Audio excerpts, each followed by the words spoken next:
laboratory directions for the digestive system, learning objectives for specifically the tubular portion of the digestive system.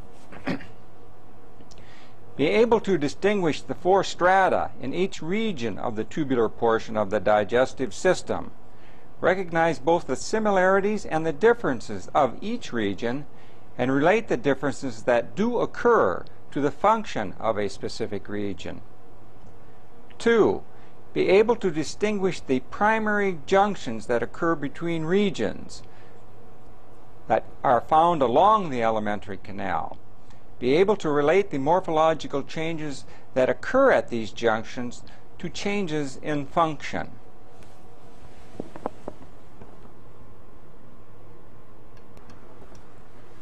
This particular field illustrates a longitudinal cut through the esophagus.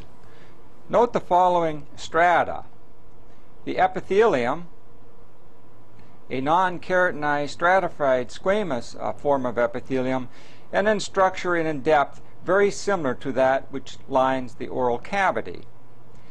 And underlying and supporting are lamina propria, and finally a fairly robust smooth muscle band, as indicated by the arrow, which is the muscularis mucosae. So in the tubular portion of the digestive system, these 3 elements, the epithelium, the lamina propria, and the muscularis mucosae, constitute the mucous membrane or the mucosa of the esophagus. In this particular region, that is the tubular portion of the digestive system, the muscularis mucosae serves as a very distinct boundary, illustrating and separating the difference between lamina propria on the luminal side, immediately adjacent to the epithelium, and the other type of connective tissue which lies towards the muscle mass, the muscle wall, which is going to be the submucosa. So this region here, with those 3 bands, the epithelium, the lamina propria, the muscularis mucosae, constitute the mucosa. The submucosa is this intervening loose connective tissue arrow that will house larger vessels and perhaps even glands, depending on where the section is taken, is the submucosa. The 3rd major layer is the muscularis externa, which will consist of inner circular layer and an outer longitudinal layer, is illustrated here. And there's a fine connective tissue seam that separates those 2 dense bands. And finally, the 4th layer that can be observed is a fine connective tissue layer on the exterior of this muscle wall, or this muscle tube, the adventitia, which serves to unite the esophagus itself to adjacent structures, such as the trachea and other tissues in that area. So these are the strata of the esophagus. Now, coursing lengthwise,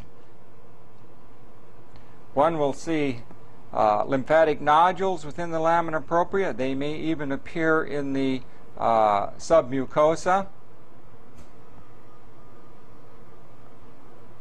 One can make out, if we course back here, the fairly large vessels which reside within the submucosa. This is also will be true of the remainder of the digestive tube.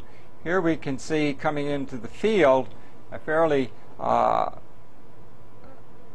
well-developed small artery and some veins associated with it that are being housed within the submucosa. They, of course, will send feeder vessels towards the lumen and support the overlying mucous membrane, in particular the epithelium in those regions further down. So this is a lengthwise cut through the human esophagus, showing the various strata that will be encountered. Now, in this connective tissue seam along the smooth muscle portion of the esophagus, one will find the myenteric plexus or Auerbach's plexus, a similar plexus will be found occurring in the submucosa. The plexus associated with the submucosa is called a submucosal plexus or Meissner's plexus. None of those are shown here at this specific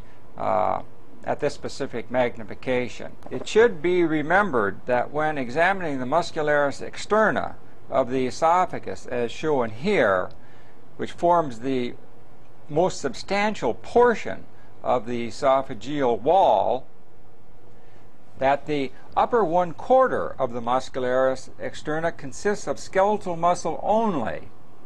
It receives fibers from the inferior constrictor muscle of the pharynx, and then muscle becomes progressively more regularly arranged into circular and outer longitudinal layers from that point of origin. In the second 1/4 of the human esophagus, a mixture of skeletal and smooth muscle will be found, while in the distal half, only smooth muscle will be present. And this is the particular section that is available in this particular preparation. This is all from the distal third or distal 1/2 of the esophagus. The skeletal muscle fibers from the esophageal wall from the upper 1/4 have been shown to be type 2A, fast contracting, fatigue resistant skeletal muscle fibers. When in the smooth muscle area, one should indeed be able to find, and we can see a bit of a nerve plexus coursing along here, elements of the myenteric or Auerbach's plexus. So this is a longitudinal section through the esophageal wall. This is the plastic embedded section of a cross-sectional profile of the esophagus as seen with the scanning objective once again. The lumen, as is in the entire length of the esophagus, is lined by a stratified squamous type of epithelium of the non-keratinized wet variety. It is very thick in its overall dimensions, and as mentioned before, very similar in depth to the epithelium observed in the oral cavity. Also shown is a small lymphatic nodule within the lamina propria, which is shown here. And as we course through this cross-sectional profile of the esophagus, this large band of smooth muscle, as indicated by the pointer, and coursing through the field, is the muscularis mucosae. So this region here is indeed the mucosa, the epithelium, the lamina propria, the muscularis mucosae. Those three elements make up the mucous membrane in the esophagus. It separates the connective tissue of the lamina propria, that is the muscularis mucosae does, from the underlying submucosa, which, as in the previous section we saw, also housed the larger vessels, and occasionally, depending on where the section was taken from, one should also encounter esophageal glands.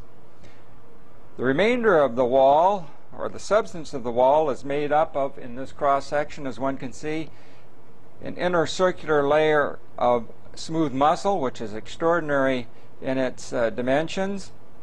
The connective tissue seam, shown here, which will contain elements of the myenteric or Auerbach's plexus. And then finally we get to the more exterior part, the second component of the muscularis externa, the outer longitudinal layer, which also is considerable in its depth. And finally, though very light on this particular preparation, but nonetheless there, a very thin adventitia that is going to anchor this particular structure, that is the esophagus, to adjacent structures.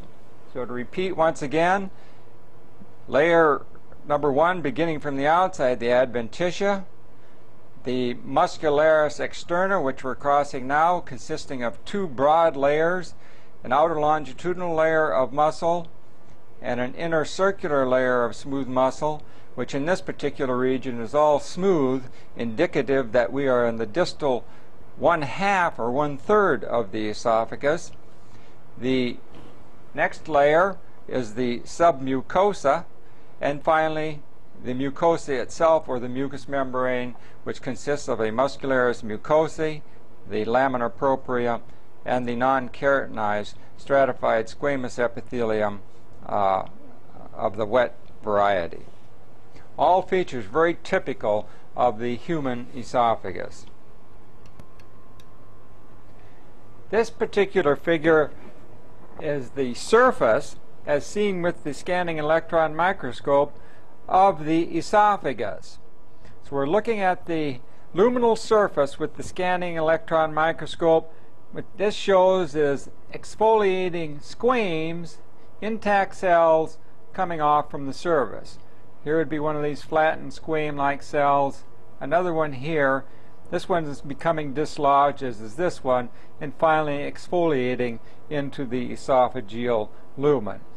So this is a surface view of the stratified squamous non-keratinized variety of epithelium lining the esophagus.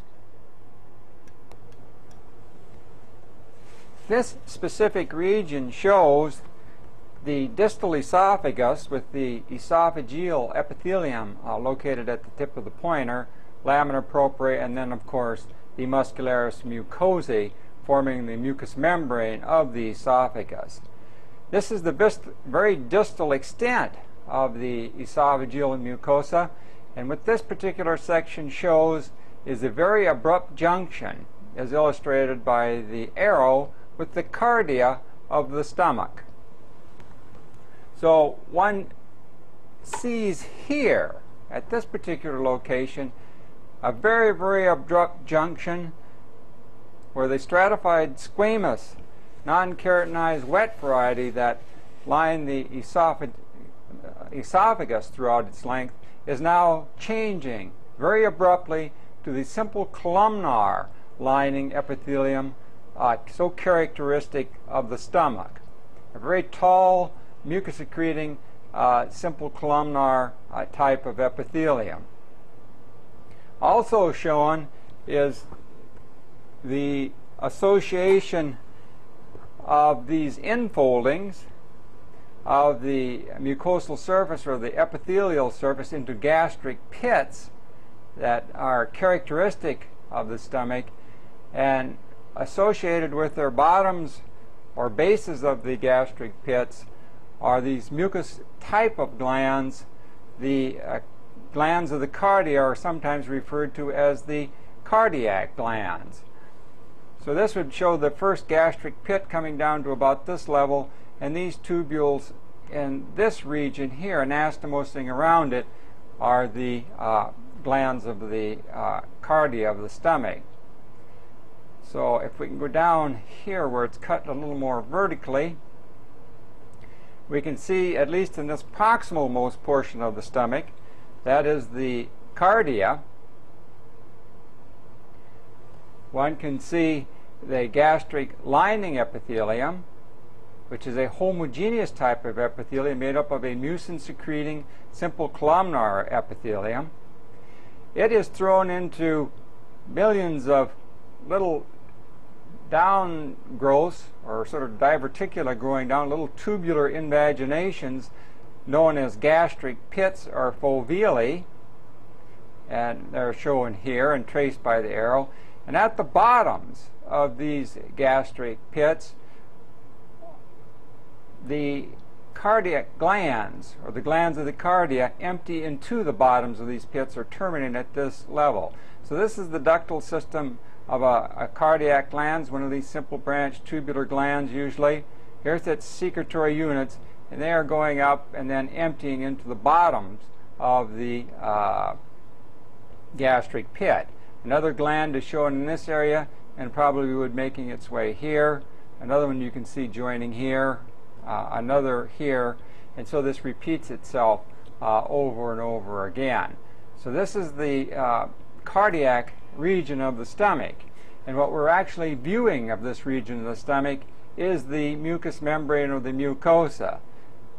The muscularis mucosae continues from the esophagus down to this level. You can see it has 2 or 3 layers corresponding to the muscularis externa shown here, an inner circular and outer longitudinal type layers.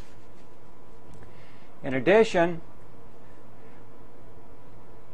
to the epithelium, the glands are located within this connective tissue that's sort of hidden around and between the gastric pits and sort of around the glands.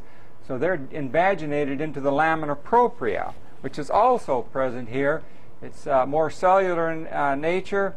It has other cell types, mainly immunocompetent type cells, as well as a few smooth muscle cells and, of course, vasculature and what have you. But it's obscured somewhat by the development of the gastric pits invaginating down into it, as well as the glands ramifying and twisting around through it as well. So it becomes more hidden or compressed behind the epithelial component that catches one's eye. So this is the cardia of the stomach, showing its abrupt junction with esophageal epithelium, or the stratified squamous non-keratinized type of epithelium. And this is the esophagus on this particular aspect or side of that junction.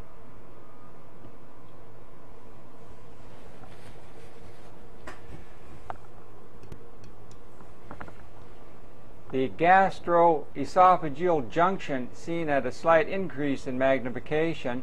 Normally the stratified squamous type of epithelium doesn't decrease in depth as it is in this particular section, but nonetheless this is what this particular region looks like. Here it is fairly has a fairly decent depth. For some reason it's thinned out just a little bit over a short point, and then over just a single cell length it very abruptly changes to that simple columnar lining epithelium so typical of the gastric surface or the gastric lining epithelium. So this is the esophageal gastric junction, that abrupt transition seen at a slight increase in magnification.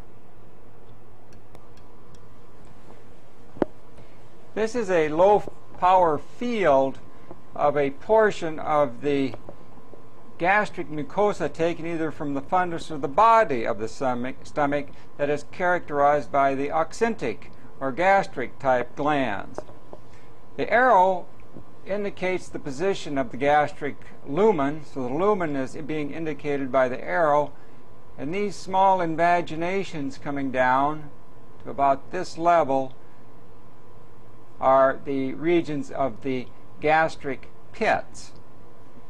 As will be shown in just a moment, they are lined by a typical simple columnar type of epithelium that produces mucin and is considered a typical mucin producing type of gastric lining epithelium. Now, emptying into the bottoms of the gastric pits is indicated by the arrow here, here, and over here are these very long simple tubular or simple branched tubular oxyntic glands. So these particular glands have considerable length, and they extend all the way down to the muscularis mucosae. So the muscularis mucosae, that surface lining epithelium with all the oxyntic glands, is the mucous membrane or the mucosa of this particular region. Even at this low magnification, abundance of parietal cells can be visualized, these large round ones, as well as other cell types in the background. The lamina propria can be seen barely, sort of obscured or forming around the well-developed oxyntic glands. So that is the mucosa of this region of the stomach. The submucosa is shown here. Like the remainder of the stomach, it is aglandular, but does contain the larger vessels that run circumferentially around the lumen and send feeder vessels to the mucosa. It also contains elements of the Meissner's plexus. We now enter the muscularis externa, a more robust circular layer as compared to the outer longitudinal layer. On occasion in the fundus in this region, oblique fibers, innermost oblique fibers, will also be observed. And then if we go to the exterior, though it's pulled off just slightly, one will see it is covered by the last or outer lying layer, a serosa, a connective tissue containing fat vessels, but it's surfaced by this simple mesothelial layer, the visceral layer of the peritoneum. So this is the fundic mucosa, or fundic stomach, I should say, as seen at low magnification. And as with the remainder of the gastrointestinal tract, the mesenteric plexus, of course, will be found between the two layers of the muscularis externa, that is, the inner circular and outer longitudinal layers.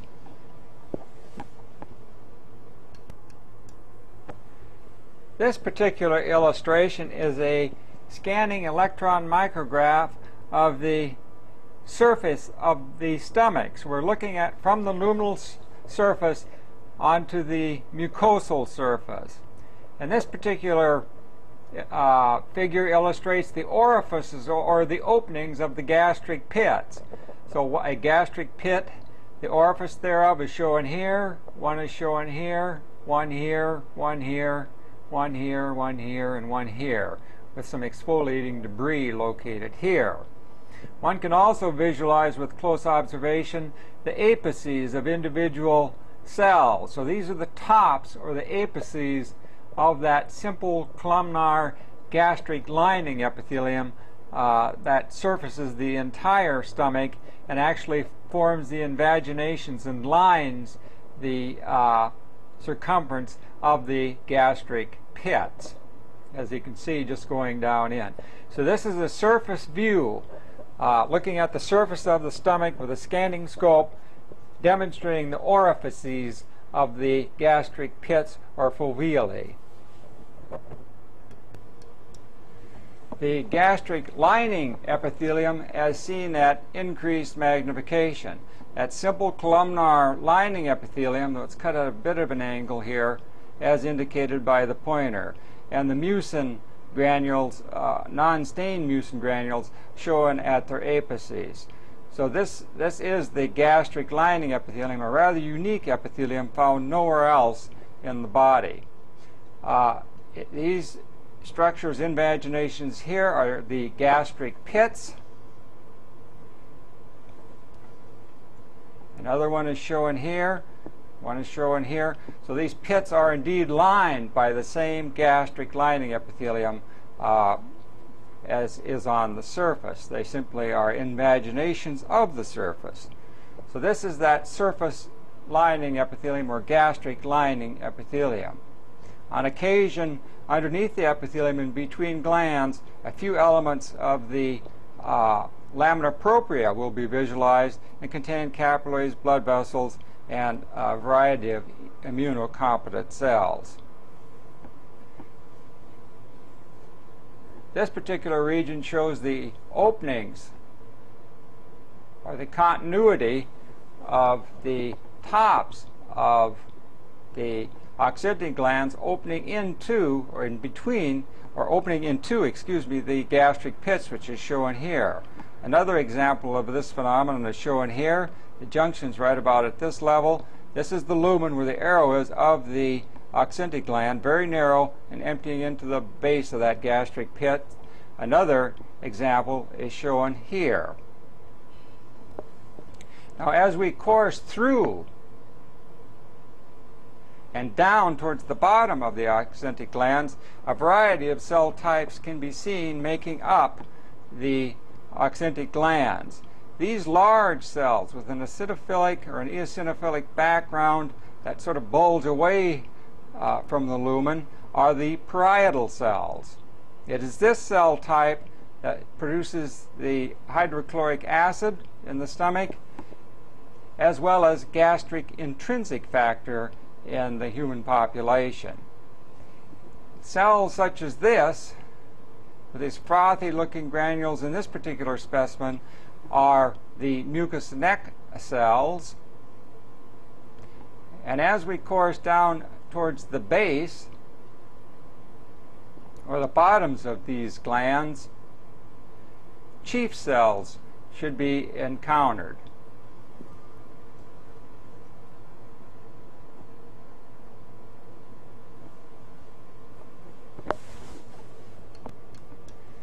This particular field is of the bottoms of the oxyntic glands at extremely high magnification to demonstrate the chief cells, which are confined to the base of these particular glands. This little tubule ends in a collection of chief cells. One is shown here, one here, one here, and one here. Another example of one is shown here and outlined by the pointer. Another is shown here. They are characterized by the very large granules, these zymogen granules or prepepsinogen type of granules, as well as a basophilic cytoplasm. As they are producing the enzyme pepsin in its precursor form pepsinogen, one would expect to find an abundance of rough endoplasmic reticulum for this enzyme, as well as well-developed Golgi complexes. Now, also shown in the field are parietal cells. One is shown here, some mucous neck cells, as well as numerous enteroendocrine cells. These light staining oval-shaped cells in this particular area. Another one is shown at this location. So these are the enteroendocrine cells, those peptide-producing cells producing peptide hormones that are going to influence gastrointestinal motility, secretion, and overall function. More examples of what these enteroendocrine cells appear as in this section are shown at the tip of the arrow. Usually oval or egg-shaped type cells, a distinct nucleus, a very light staining cytoplasm, and if we could go up at a higher magnification, one can visualize dust-sized secretory granules. So these are endocrine cells, and they're going to be secreting to influence adjacent cells and into the surrounding tissue fluid. Here's another example of an enteroendocrine cell. Another is shown here. And one can see in this particular region of the stomach, they are in abundance, as indicated by the pointer. All of these oval, sort of round, egg-shaped type cells. A chief or a pepsinogen secreting cell is shown here. Another one is shown here where the zymogen granules are quite well delineated. Here's another example of some of these cells, the chief or pepsinogen type cells. And as we course up in the field of view, be replaced primarily by parietal cells. That become the dominant cell type, as well as a few scattered mucous neck cells, as indicated here. These cells sort of running parallel to the length of the oxyntic glands are smooth muscle cells. And here we can see some more coursing towards the surface. They will actually extend up almost to the gastric surface lining epithelium and form a loose network around the oxyntic glands, and will indeed contract and sort of have an accordion-like action on these glands. So they form a very loose net, like a fish net, around the oxyntic glands, and are thought to influence their behavior and influence or give some degree of motility to the gastric mucosa itself. Here we can see another smooth muscle cell as it's making its way towards the surface. These, of course, are all parietal cells characterized by that acidophilic cytoplasm due to the tremendous number of mitochondria contained within these cells that take up the eosin dye. And these are examples here of the mucous neck cells. And finally, we should be approaching the surface, and indeed we are, showing that the glands empty into the bottoms of these gastric pits.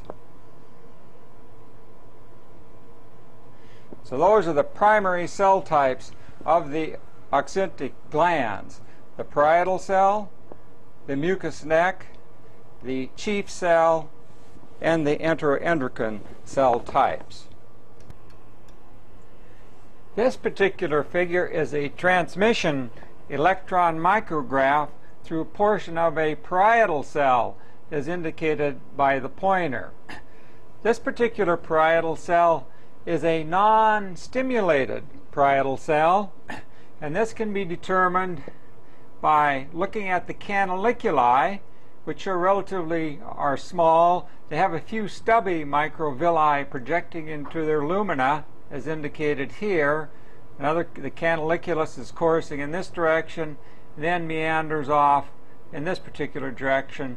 It's quite small, showing only a few scattered microvilli projecting into the canalicular lumen. Note also the well-developed tubular fascicular component, these small vesicles of membranes that surround the canaliculi. So they are in abundance. Note also the scattered mitochondria, which make up a considerable volume of this particular cell type, and why it acquires the reddish hue when stained with the hematoxylin eosin stain. It is these mitochondria that are staining. So this is a transmission electron micrograph demonstrating a resting or a non-active, non-stimulated parietal cell. This is an additional transmission electron micrograph of a stimulated parietal cell. Note the following differences as compared to the previous section. The canalicular size and lumen is much larger. It shows a much greater development of microvilli projecting into the canalicular system in comparison to the non-stimulated variety, as well as the loss of the tubular fascicular component within the surrounding cytoplasm, though a little remnant remains here. So this is approximately 10 to 15 minutes after stimulation with gastrin.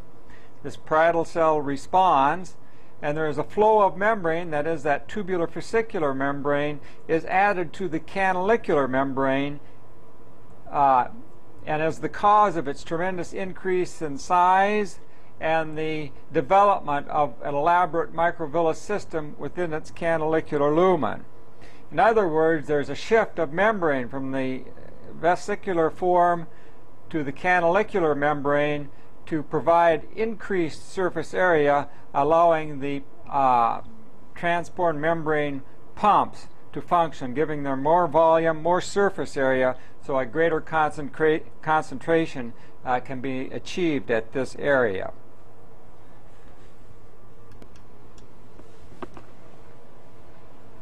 This particular region illustrates a region of the distal pyloric portion of the stomach, and what will be demonstrated in a minute is the gastrointestinal junction. Before proceeding to that particular region, however, the lumen of the stomach is indicated by the arrow.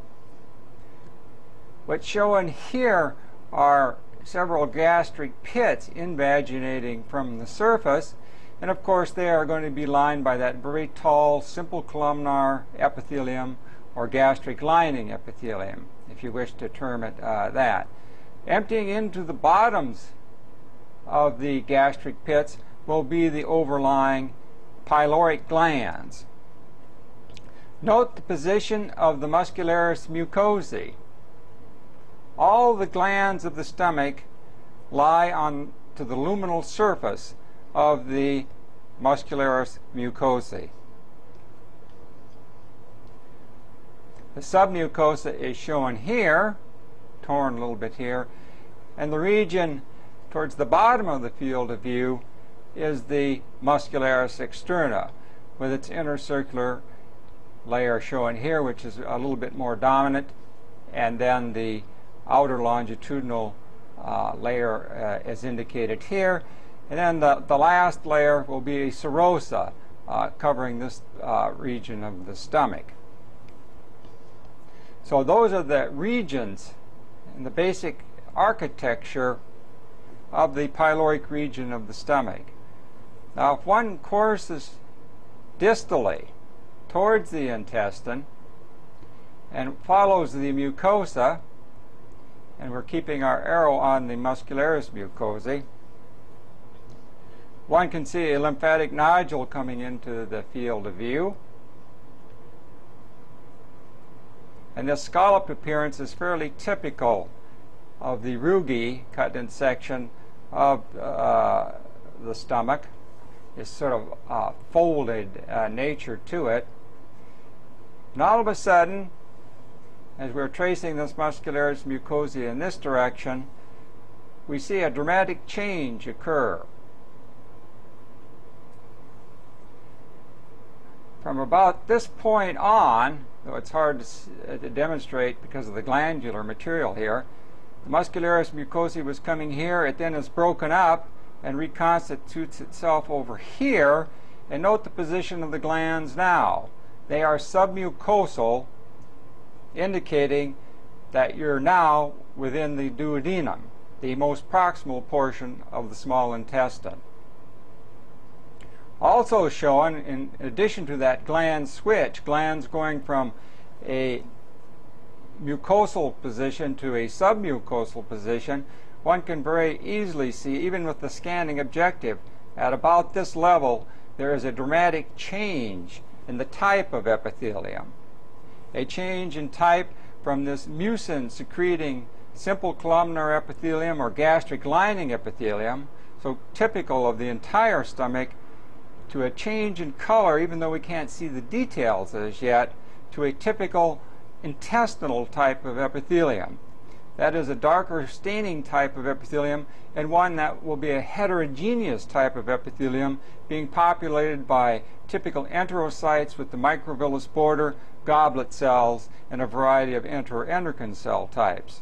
So we're going from a purely mucin-secreting type, a very homogeneous type of epithelial lining, because all the cells are virtually of the same type, to one that's heterogeneous, one that has a variety of cell types associated with it, but in this particular area, the dominant cell type will be the enterocyte, that intestinal absorptive cell with the microvillus border.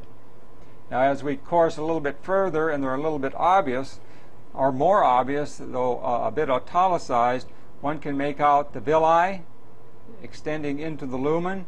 In this particular case, because of the type of material, they're italicized a little bit, so the lamina propria core is pulled back a little bit and left the epithelium sort of hanging off its surface a little bit. These are the intestinal glands, or crypts of Lieberkühn, that are coursing down into the lamina propria to the level of the muscularis mucosae. So this area here in the small intestine is all mucosa, consisting of villi, the intestinal glands, and the lamina propria forming the cores of villi and surrounding the crypts of Lieberkühn, or the intestinal glands.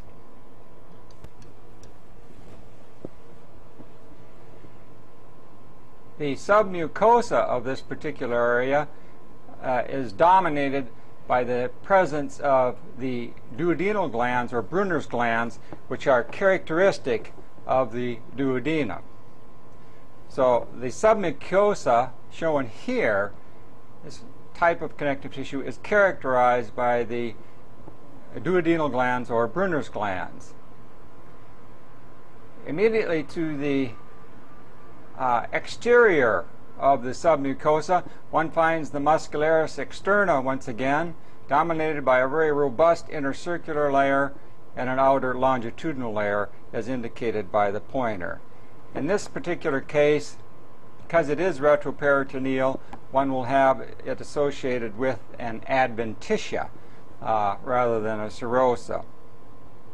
So this is the gastrointestinal junction, showing once again one of these very abrupt junctions with the stomach, the epithelium going from the gastric lining epithelium type to a type that's typical of small intestinal, an intestinal type of epithelium, that heterogeneous form of epithelium.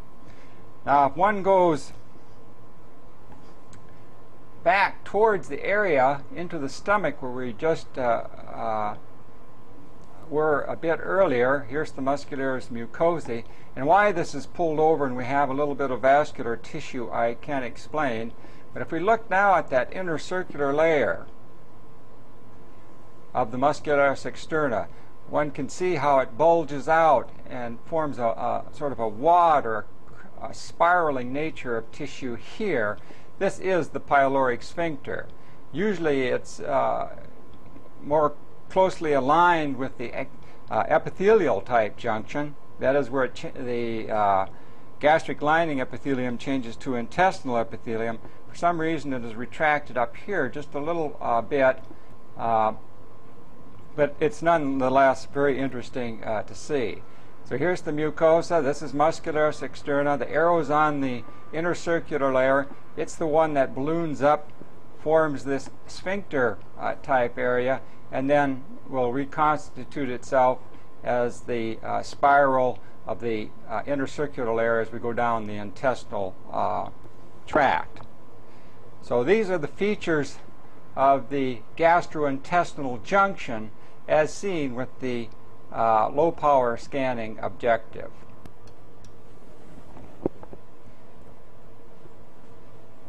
This is the region of the pyloric stomach, showing the gastric lining epithelium at a little bit higher magnification, showing the gastric pits coming in at these angles as indicated by the arrow, and then there's the surface lining.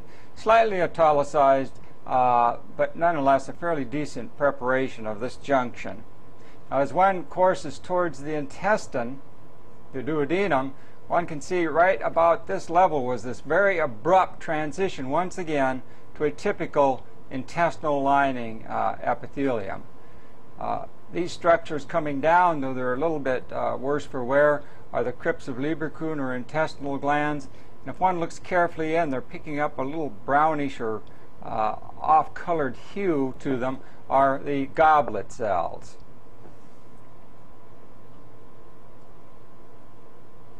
So this little preparation of this junction and of human tissue does show a number of good features.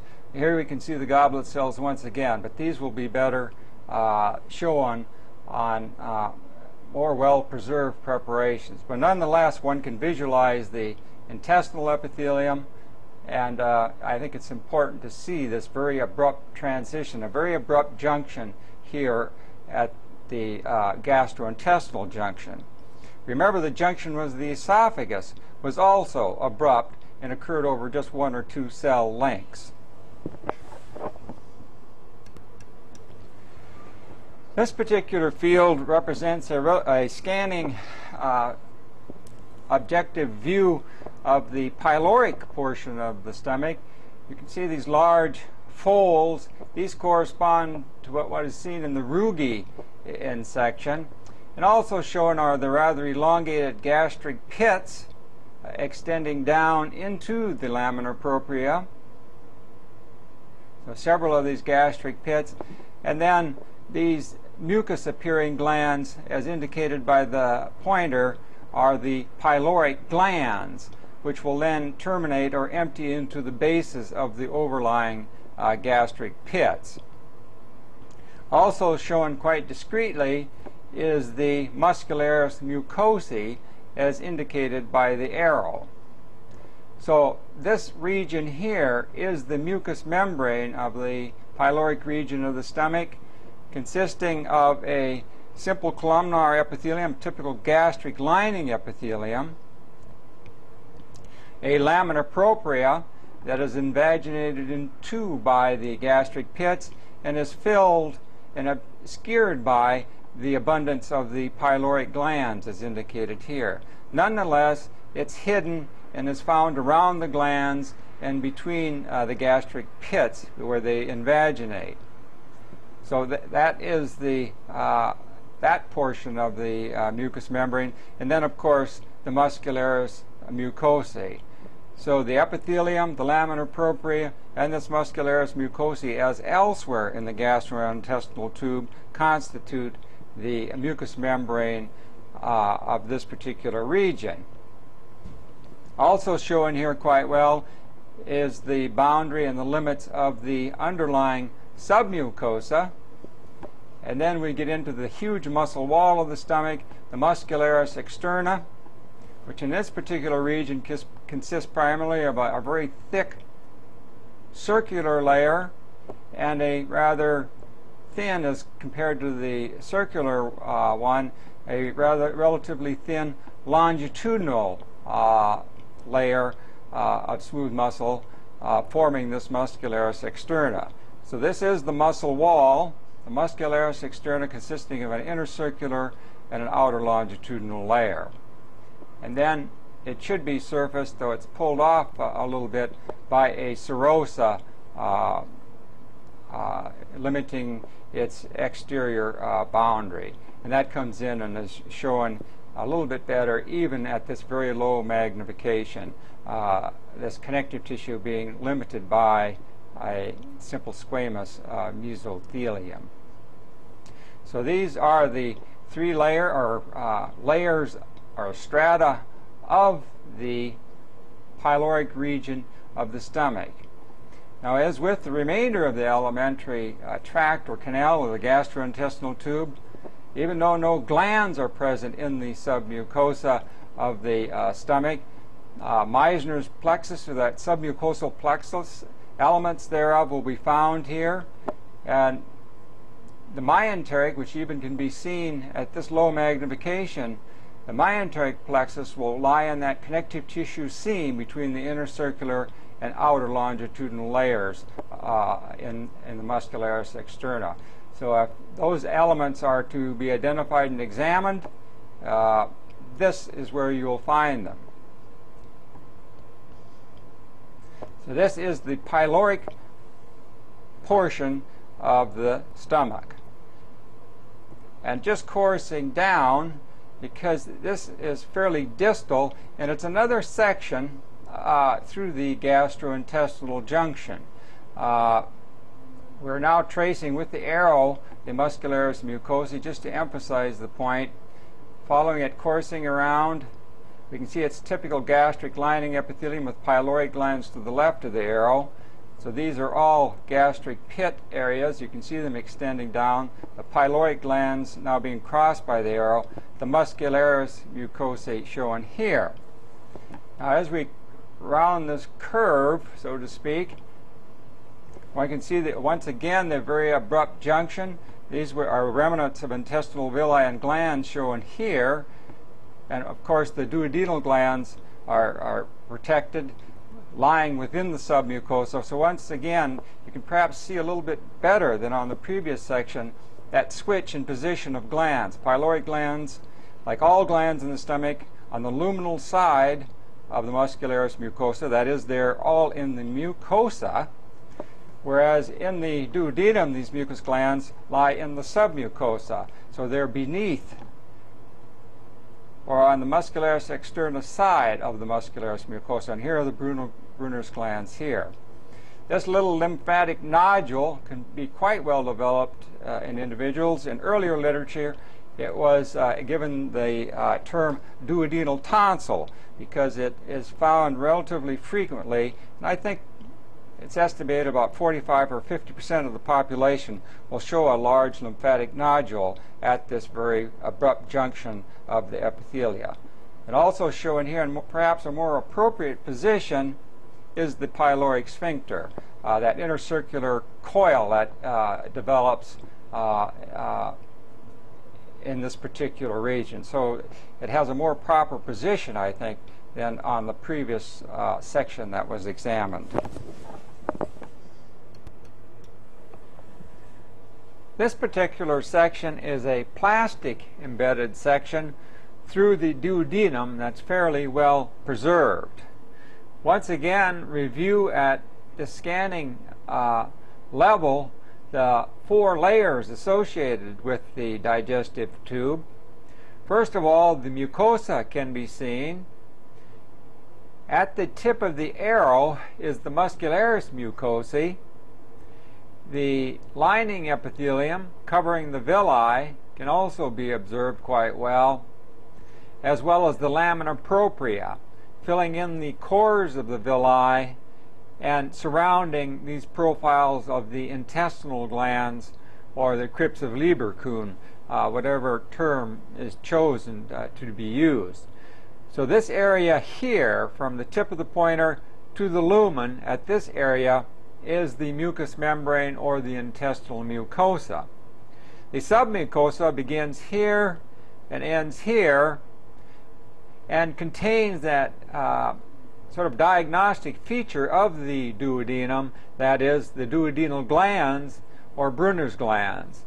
As far as the gastrointestinal tract is concerned, these Brunner's glands are the only submucosal glands in this particular tract, that is the gastrointestinal tract. Then if we go more towards the perimeter, once again the muscularis externa is shown, and we can see it shows its subdivision into an inner circular and outer longitudinal layer at this particular magnification.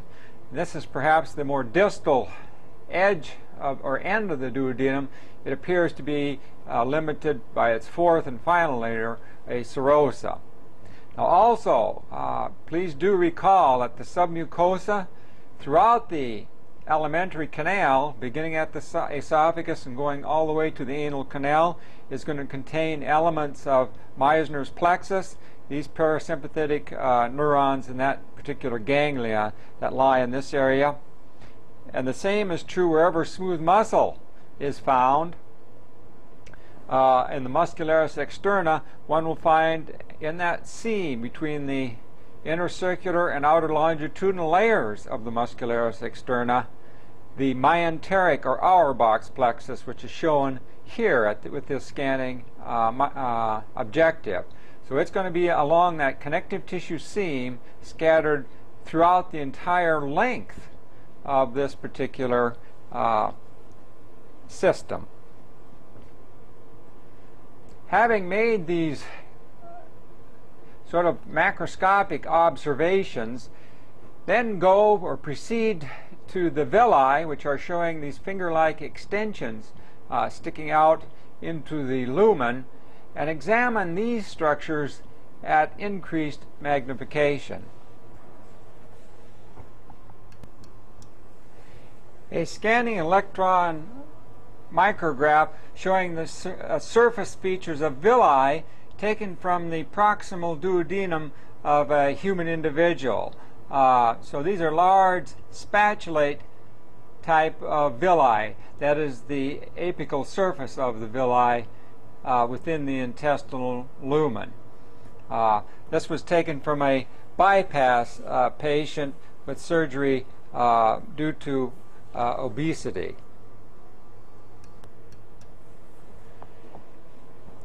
This particular field illustrates the top of a villus at higher magnification. So we're looking at the sort of the point of the villus as it extends into the intestinal lumen.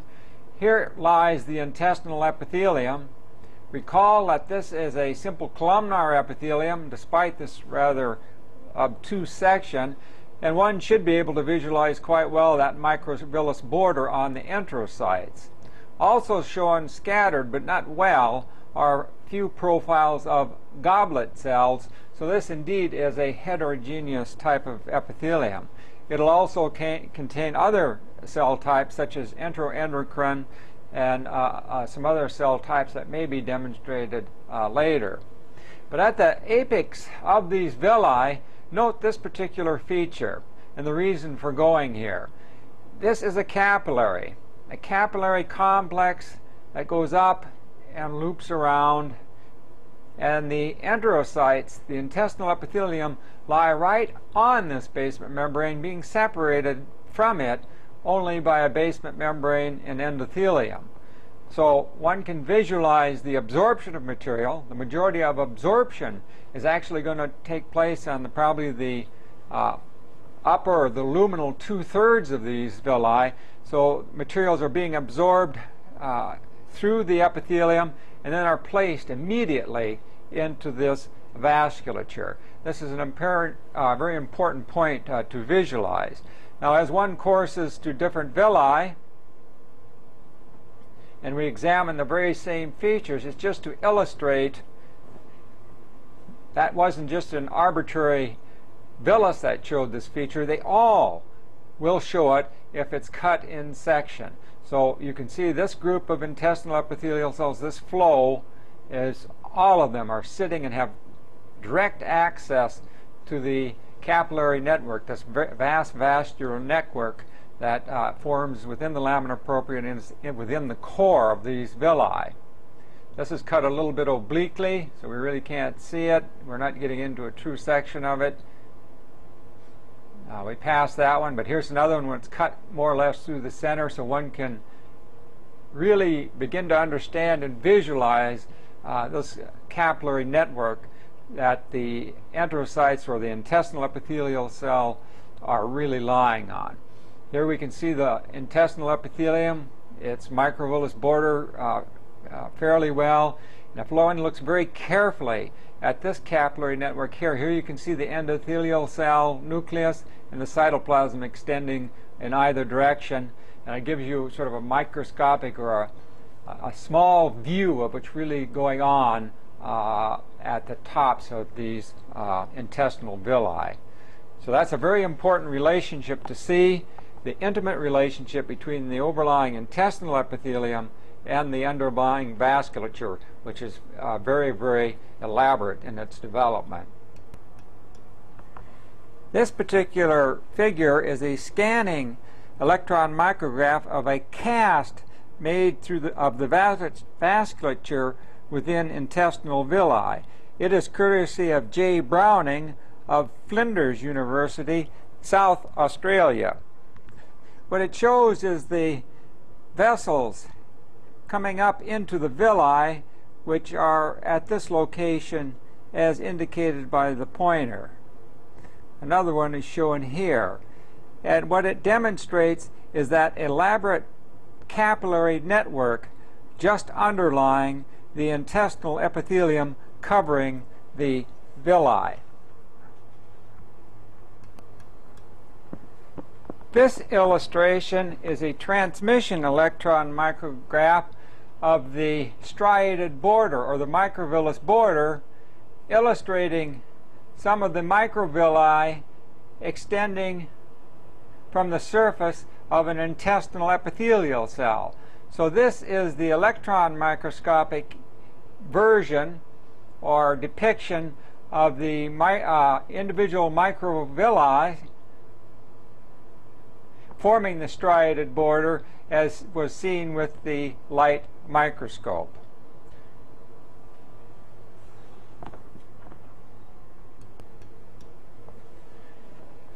Now, returning to a slightly lower magnification, this particular field shows the apex of a villus, or the top of a villus here, another one here, another one here, and finally another one here, the intestinal lumen being at this location. One can visualize, even at this power, the intestinal epithelium, the goblet cells identified by their clear accumulations of secretory granules that remain unstained. And this is the lamina propria core forming the center of the villi, which are then covered by intestinal epithelium. Now, if one traces the villus core and the lamina propria more towards the outer wall, one will reach the base of the villi. The base of the villi are shown about this location, so this is where the villi begin and end. And these structures here are the crypts of Lieberkuhn, or the intestinal glands, cut in various angles. Remember, these are simple tubular glands that were examined earlier when considering the epithelia. Here we can see one cut more or less along its long axis, starting here, coursing this way, and then finally emptying into the base between two villi shown here. And as we trace it up, you can see that, though they're very close together. So this is an intestinal gland here as well. It has sort of a little bit of a coiled course, so it's emptying into this space between these two villi and then coursing down in this direction and probably angling such as this. So these are all profiles, though they're not all cut lengthwise because the tissue is so folded. These are all profiles of the intestinal glands or the crypts of Lieberkuhn. Now note that the lamina propria fills the core of the villi and then surrounds those intestinal glands and completely envelops them. All of this material here is that lamina propria. And closer examination will show that this particular lamina propria is part of the GALT, the gut-associated lymphatic tissue, and all of these cells, if examined at higher power, would be of the lymphoid series. Lymphocytes, differentiating plasma cells, you'd see eosinophils and leukocytes. So this is a complete sleeve, this lamina propria, of this gut-associated lymphatic tissue that fills the core of the villi, surrounds the intestinal glands, and it begins higher up, but particularly prominent in the intestinal tract and in the colon, will form a three-dimensional sleeve all the way around the lumen from the beginning to the end of this particular tube. So it's a pretty elaborate and extensive structure, this gut-associated lymphatic tissue. Now if we continue on, we can see the muscularis mucosae as indicated by the arrow, and then of course Brunner's glands in the submucosal area. Now having confirmed these observations, then proceed and examine the epithelium at higher magnification of some of the intestinal glands and look for additional cell types, namely goblet cells, which can be seen here, and in particular the enteroendocrine cells. Although the type, and there are probably 15 to 17 different types of enteroendocrine cell, at least the general form can be recognized on this particular plastic section. So please identify some of these cells. This is a small region of the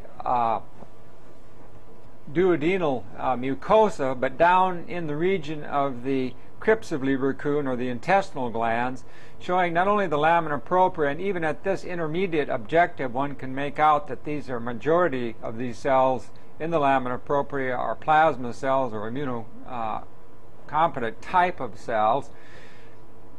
This is the intestinal epithelium of one crypt, another one shown here. Here's a mitotic figure, another one shown here as we observed earlier. So this is normal intestinal epithelium. There's a goblet cell shown here, but what one should pick up on are these light staining cells, another light staining cell here with basally very light dust-like granules, another cell shown here, and another one in this particular area here. These are all species of the enteroendocrine cell series. though we do not know what type unless we stain the granule specifically. So some of these, because they're in the duodenum, will be cells producing CCK, cells producing secretin, cells perhaps producing some VIP, and the list goes on through about 15 different peptides. So this is the cell type that's involved in this enteroendocrine secretion, both influencing gastrointestinal motility and secretion, as well as the behavior and secretion of the pancreas and the liver. This is that cell type that's responsible for those physiological events. This is a section through the jejunum, so the intestine a little bit further down the gastrointestinal tract. Like the remainder of the intestinal tract, it shows villi, though perhaps a little bit smaller. These finger-like extensions extending out into the intestinal lumen where the arrow now illustrates. But this segment of the intestine perhaps shows a little bit better, or in particular this section, are the intestinal glands, or the crypts of Lieberkühn, a little bit more lengthwise in their cuts. So each one of these represents one of those intestinal glands. The muscularis mucosa is shown right at the tip of the arrow and perhaps is a little bit thinner than more proximally. Once again, the lamina propria continues to form the core of the villi and surrounds the intestinal glands, as is shown here, so the rest of the features remain virtually the same. Also shown is a well-developed submucosa, with the former muscularis mucosae, the lamina propria, and the intestinal epithelium and glands making up the mucous membrane, or the mucosa. This is the submucosa. Then the muscularis externa, which shows up quite crisply here. That is, its two subdivisions of an inner circular and outer longitudinal layer. And you can see, even at this magnification, it is limited by a serosa. That is, that fine film of connective tissue surfaced by or covered by a mesothelium.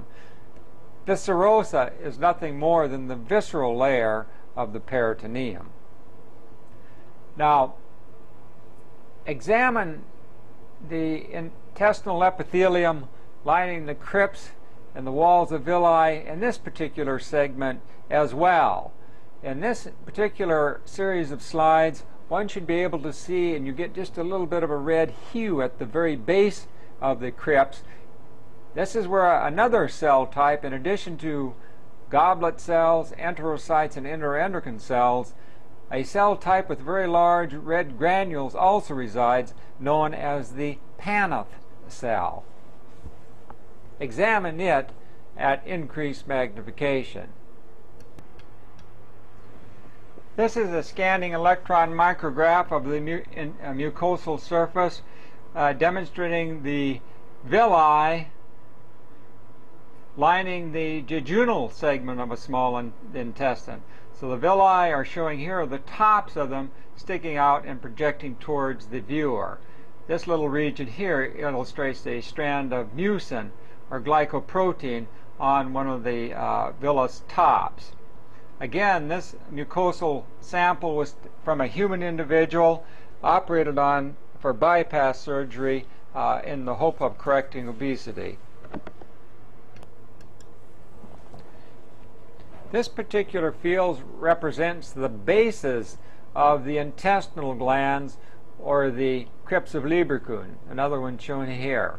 What this particular field illustrates is Paneth cells. The pointer is now on the nucleus of a Paneth cell, the apex of which is filled with these orangish red granules. Another one shown here, another one here, another one here, another one here. This particular cell type, as illustrated by the tip of the pointer, and has a clear cytoplasm, this process that goes up to the surface, this is one of the types called an open enteroendocrine cell.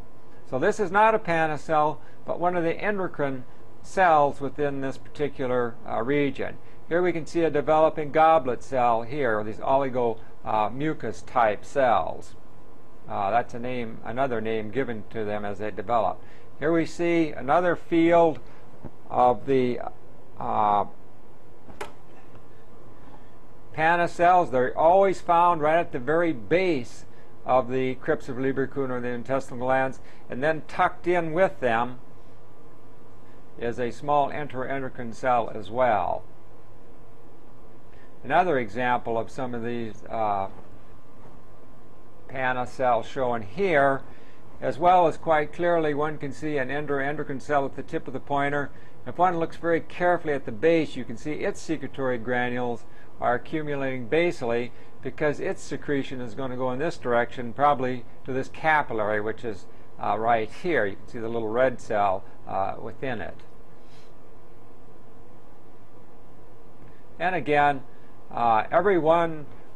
almost each one of the intestinal glands, at their base, one should find these Panna cells, scattered enteroendocrine cells, and then if one goes up the villus wall, or the wall of the crypt, more goblet cells and more different types of enteroendocrine cell.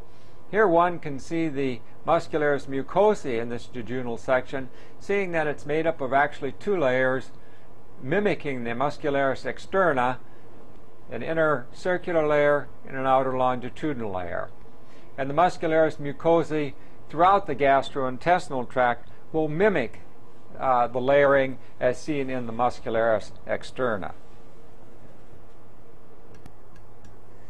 This interesting scanning electron micrograph is courtesy of Professor Sato of Ashikawa University in Japan.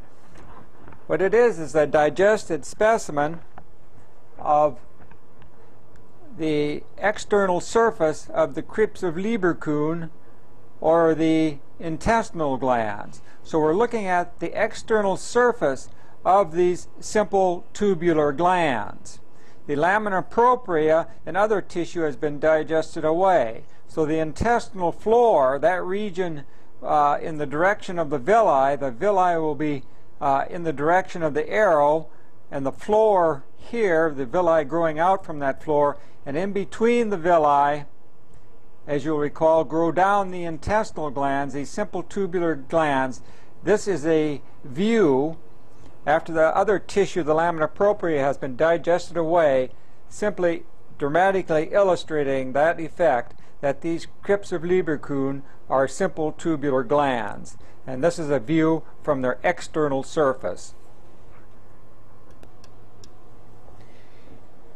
This very interesting scanning electron micrograph is from Professor Magny, J.E. Magny, of the University of Minnesota in Minneapolis. It's a digested specimen of the mouse intestinal mucosa, and what it shows is the intestinal villi from the proximal jejunum that are quite spatulate, quite well developed.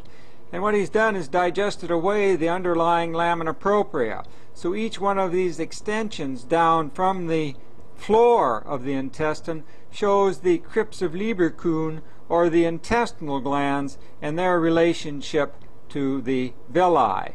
The orifice of one of these little crypts is shown at the tip of the arrow. So this is a quite spectacular and interesting scanning electron micrograph. This is a section through the ileum, further down the intestinal tract. Intestinal lumen is shown at this particular location. Here's an intestinal villus shown here, another intestinal villus shown here, and another one here. Note that the general architecture of the mucosa is becoming thinner, though the elements still remain. That is, the villi and the intestinal glands, or crypts of Lieberkühn, although they are much shorter. Once again, the lamina propria forms the core of the villi and surrounds the intestinal glands, or these crypts of Lieberkühn. Note also, as one goes downstream or distally, the increase in the number of goblet cells. Enteroendocrine cells, enterocytes, will still be prevalent, but the goblet cell catches one's eye as they dramatically show an increase in number. The muscularis mucosae is shown, it's quite thin, showing right at the tip of the arrow. So that will be the mucosa, or the mucous membrane, consisting of the same elements as we described before. The submucosa is shown here. And then once again, the muscularis externa, with its two layers, an inner circular, an outer longitudinal layer, and then finally a surrounding or covering serosa. A few elements of the myenteric plexus are still shown here and will continue throughout the extent of the gastrointestinal tract, as was mentioned previously.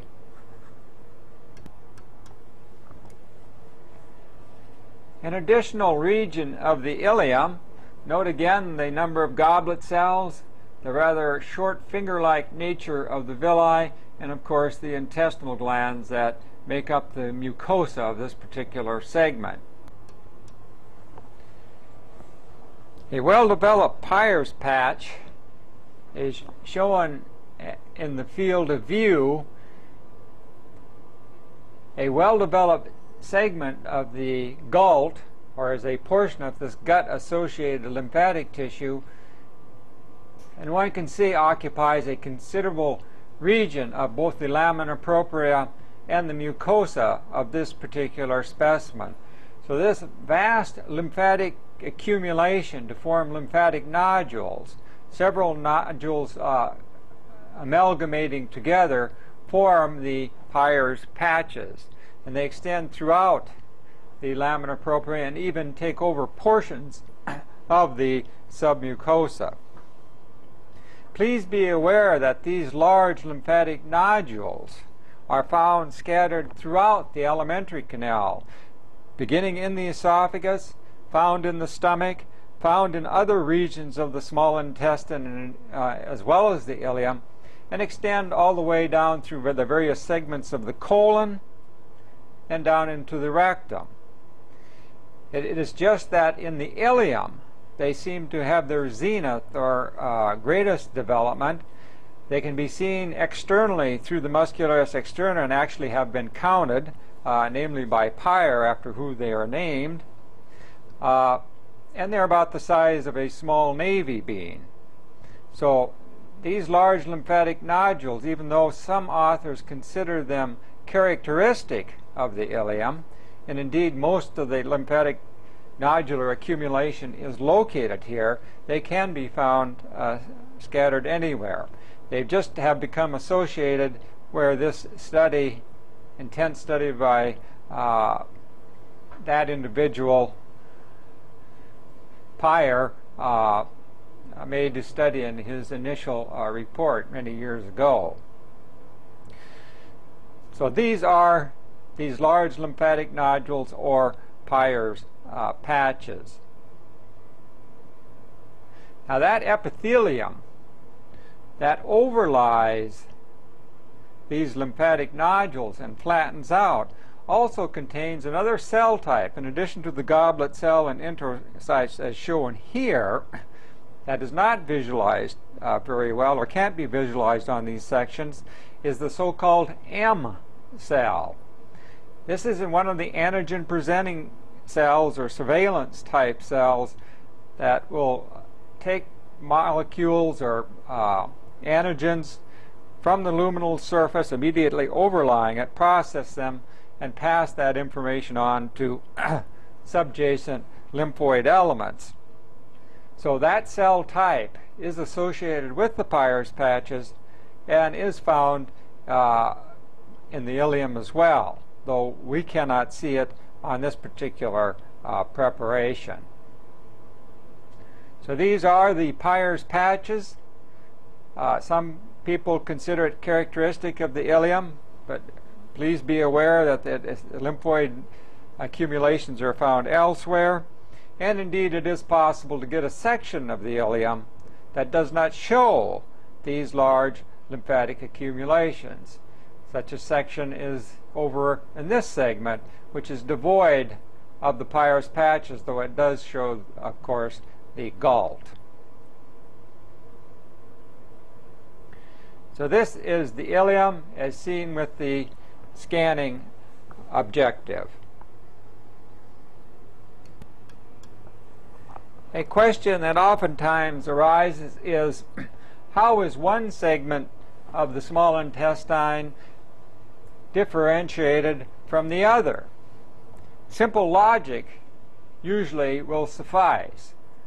This segment of intestine, which is the first thing to be determined, is this a section of intestinal mucosa?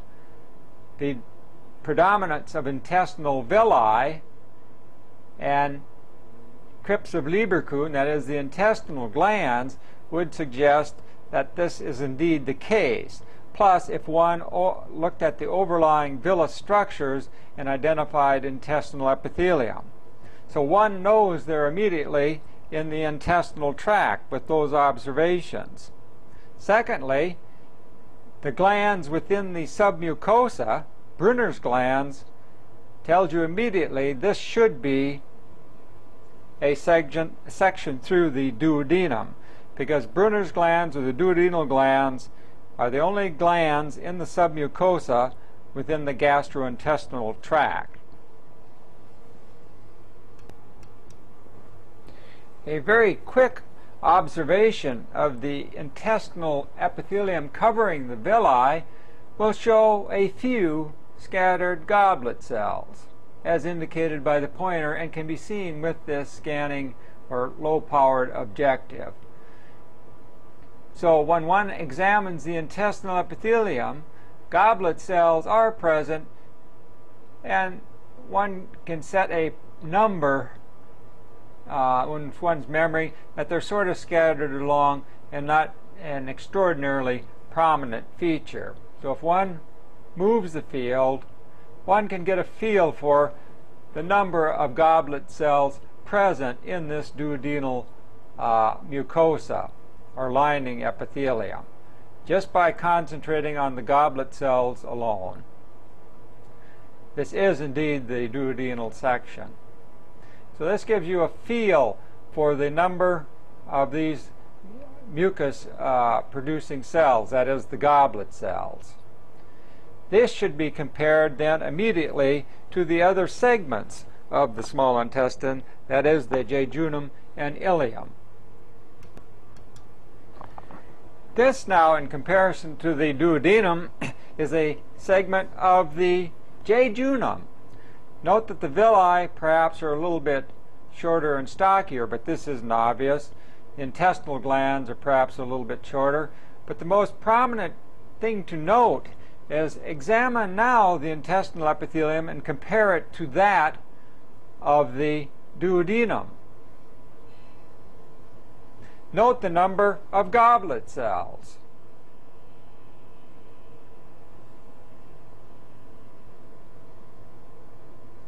In this intestinal mucosa and covering the villi.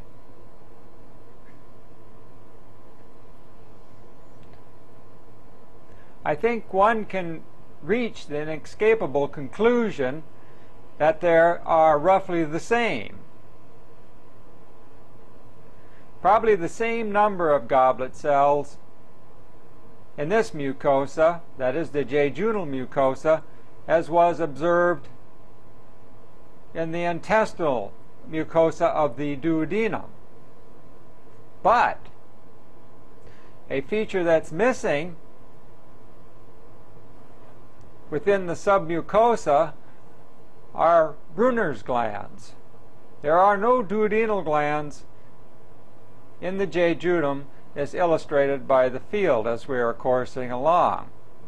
So this piece of jejunum that was harvested for examination is probably taken fairly well proximally. It has a mucous membrane, or the number of goblet cells within this mucous membrane, that shows you it's very much proximal, close to the duodenum perhaps. So we know it's a high segment, or a proximal segment, from the small intestine, but with the absence of Brunner's glands, which are found only in the duodenum, one must conclude that this is a section of jejunum, which is indeed the case. Compare this particular section of the intestinal mucosa with the two previous sections. Note, if one examines the epithelium over these short, stubbier villi, the increase in the number of goblet cells. In addition, the villi appear shorter and more finger-like than compared to the others, and the intestinal glands perhaps are a little less well developed. However, the most prominent feature in comparison between the three sections being compared is the vast increase in number of goblet cells, suggesting that this section was taken more distally within the intestinal tract, which is indeed the case. So, by using the features of the concentration of goblet cells present, as well as the presence or absence of the Brunner's glands or duodenal glands, differentiating segments for our practical purposes should not be that difficult. By looking at the concentration of goblet cells and the presence or absence of Brunner's glands and those segments in which the number of goblet cells or the distribution of goblet cells remains roughly the same. So this is a section through the ileum as suggested by the vast number of goblet cells present within the intestinal epithelium, and of course, obviously, there would be no Brunner's glands within the submucosa of this particular region.